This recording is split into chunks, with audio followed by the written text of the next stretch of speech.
Ready to dive in. Today, we're tackling Indian foreign policy. Oh, interesting. But not just any foreign policy. We're looking at it through the lens of India's current Minister of External Affairs, S. Jaishankar. A pretty influential figure on the world stage. Absolutely. And he's laid out his vision in his book, The India Way, Strategies for an Uncertain World. I've heard good things about that book. Oh yeah, it's generating a lot of buzz. We've actually got two sources for our deep dive today. First, a sleeper in-depth review from the Atlantic Council. They really get into the weeds. Yeah, they don't hold back. And then we've got a shorter but insightful piece from the Times of India. They actually highlight something pretty interesting. This book is actually based on a collection of Jaishankar's lectures. So he's been developing these ideas for a while then. Exactly. It's like he's been road testing this India way in the classroom before unleashing it on the world. I like that. So what's the core message? What's Jaishankar's big idea? Well, he basically argues that the world is going through this massive power shift, and India needs a new playbook to navigate it. He's calling for a more assertive, and some might say a more ruthless approach. Like, he's done with all the niceties. He's advocating for what he calls realpolitik, right? Bingo. He's saying, look, national interest comes first, even if it means making tough choices and ruffling a few feathers along the way. And he's pretty critical of how India has conducted itself in the past. Oh yeah, he throws some serious shade. He talks about India being a soft state, too hesitant to throw its weight around. He believes India has missed opportunities to become a truly dominant force. It's like he's saying, time to step up and claim our rightful place in the world. Exactly. No more playing nice. But okay, how does Jaishankar propose that India actually achieves this? Well, he lays out what he calls the three pillars of the India way. 3 pillars. This is getting good. Lay it on me. Pillar number 1 might raise some eyebrows. No alliances, only partnerships. So he's rejecting the traditional alliance system. Big time. He believes that getting tangled up in rigid alliances would actually limit India's options. Interesting. So how does he see India engaging with the world then? Well, he uses a really powerful example. India is a member of both the Quad, which is seen as a counterbalance to China. Right, the Quad with the U.S., Japan, and Australia. Exactly. But at the same time, India is also a member of the Shanghai Cooperation Organization, which includes, wait for it, China and Russia. Whoa, playing both sides of the fence. That's the essence of what he calls plurilateralism. India wants to maintain its independence and forge its own path by engaging with multiple partners on its own terms. Even if those partners have conflicting interests. Yep, even then. Yeah. And get this, he even links this approach back to ancient Indian epics like the Mahabharata. The Mahabharata. What does that have to do with foreign policy? Well, he argues that Western analysts often misinterpret India's strategic thinking because they don't grasp how deeply these ancient stories influence the average Indian mind. It's like he's saying that India has this long tradition of navigating complex relationships and playing the long game, right? Absolutely. And that brings us to the second pillar of the India way, leveraging global contradictions. Okay, I'm intrigued. Tell me more. Jaishankar believes that in this increasingly multipolar world, where power is more diffused, India can actually use global rivalries to its advantage. It's like playing one power off against another. Exactly.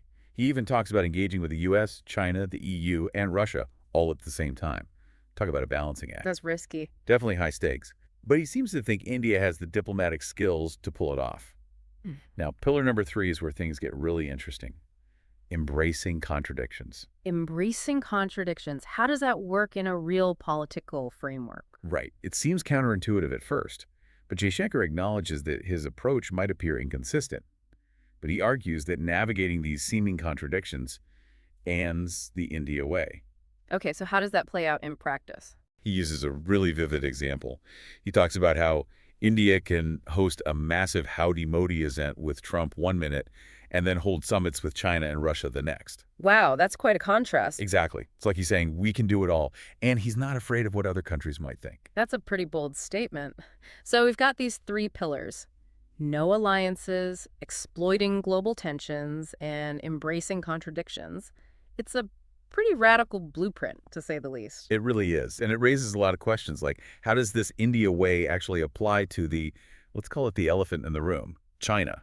Yes, the China question. Everyone wants to know how India is going to handle its relationship with its increasingly powerful neighbor. Well, that's where things get even more fascinating. Jaishankar seems to have this complex relationship with China. On one hand, he recognizes its growing power and even expresses admiration for how China has achieved global influence. There's that quote where he says that China has shown the surest way of earning the world's respect. Right. It almost sounds like he's saying, hey, they're doing something right, and we can learn from them. But at the same time, he's clearly aware of the potential for conflict. Especially after those recent border clashes. Exactly. And he doesn't shy away from the fact that India and China are competing for influence in Asia and beyond. So it's this kind of love-hate relationship, recognizing China's strength, but also preparing to compete with it. And here's where it gets really interesting. Jaishankar argues that both India and China are essential to what he calls the Asian century.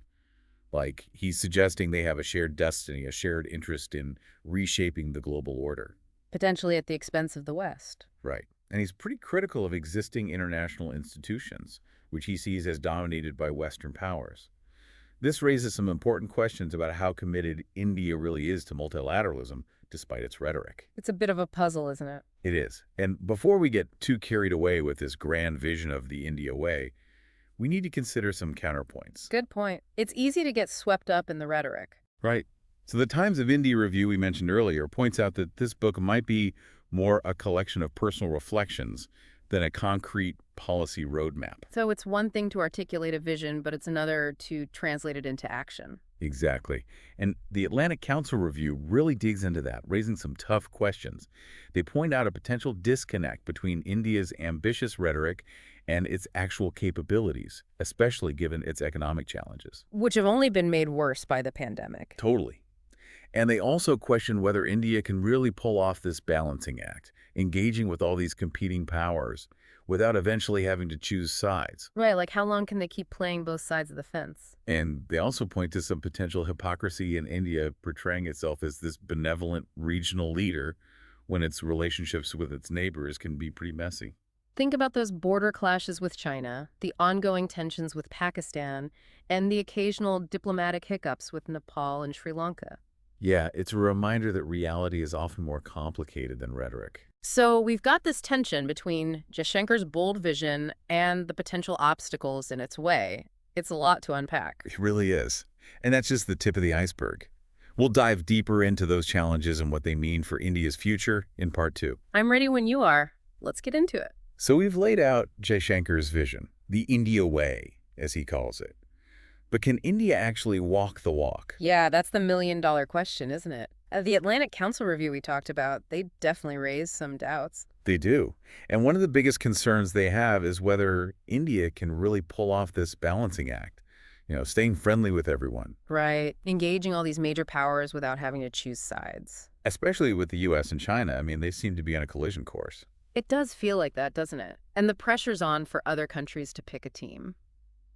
Can India really stay neutral in that kind of environment? I mean, so far, they've been pretty good at it. But how long can that last? Yeah, it's like, how long can you keep that spinning plate in the air? Exactly. And then on top of that, you've got all the internal challenges India is facing. Oh, right. And the Times of India review, they touch on that.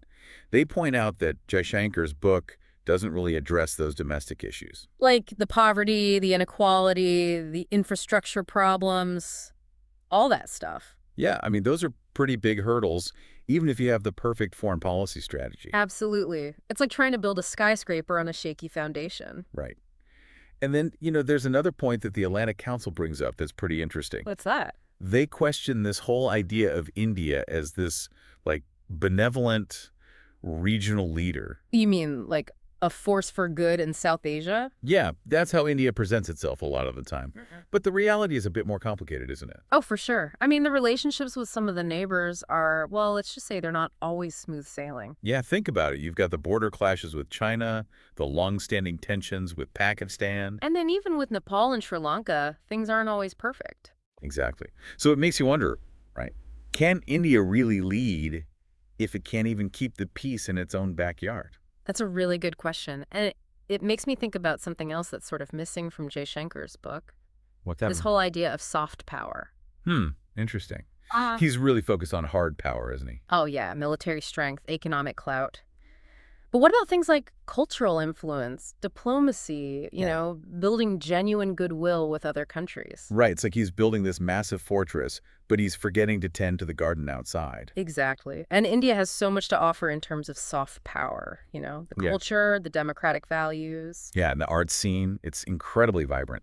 Tapping into all that, I mean, that could be a real game changer. Totally. It's about winning hearts and minds, not just battles and trade deals. Okay, so let's recap. We've got Jaishankar's vision, the India way, emphasis on realpolitik, strategic autonomy. Right, playing all sides, leveraging global tensions. But then you have the reviews highlighting the potential roadblocks, like the pressure to pick sides in the U.S.-China rivalry, the need to fix things at home. And the importance of being a good neighbor. Right.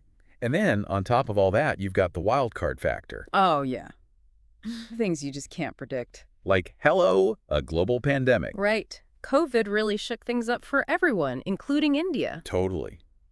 So it's a humbling reminder that even the best laid plans, they can go sideways. Definitely.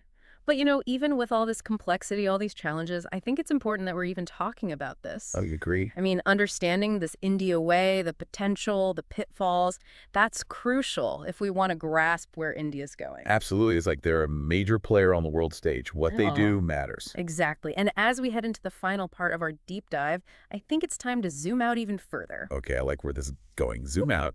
What do you mean? Well, let's think about the bigger picture. What happens if this India way actually works? What does it mean for the rest of us? For the whole global order? That's what I want to explore. Ooh, now that is a question worth pondering. Oh. I am ready. Let's do it. Okay, so we've explored Jaishankar's India way, looked at what could go right, what could go wrong, but now let's take that big step back, look at the whole picture. What if it works? What if India pulls this off? How does that change the world?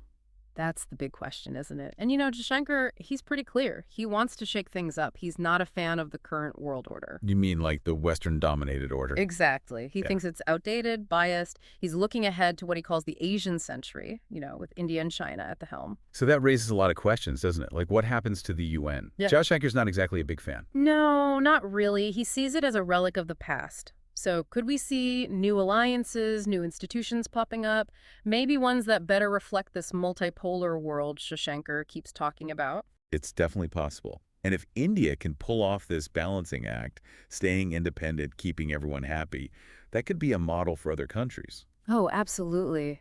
Think about it. There are a lot of countries out there that are tired of being stuck between the U.S. and China. They want to go their own way. And India, if they're successful, that could be really inspiring. It could be a total game changer. But of course, there's the flip side. What if this whole every country for themselves approach, what if that becomes the norm? Right, what happens then? Well, it could get pretty messy, more competition, more mistrust, maybe even more conflict. And then there's the ethical side of things, too. Oh yeah, that's a big one. Is it even okay for countries to just focus on their own interests? What about working together on global problems, climate change, pandemics? Right, like what about the greater good? It's a tough question. It really is. There are no easy answers here. But I think the first step is just understanding the different perspectives, right? And that's what's so interesting about Jaishankar's book. It definitely gives you a lot to think about. It does. It lays out this vision, this India way.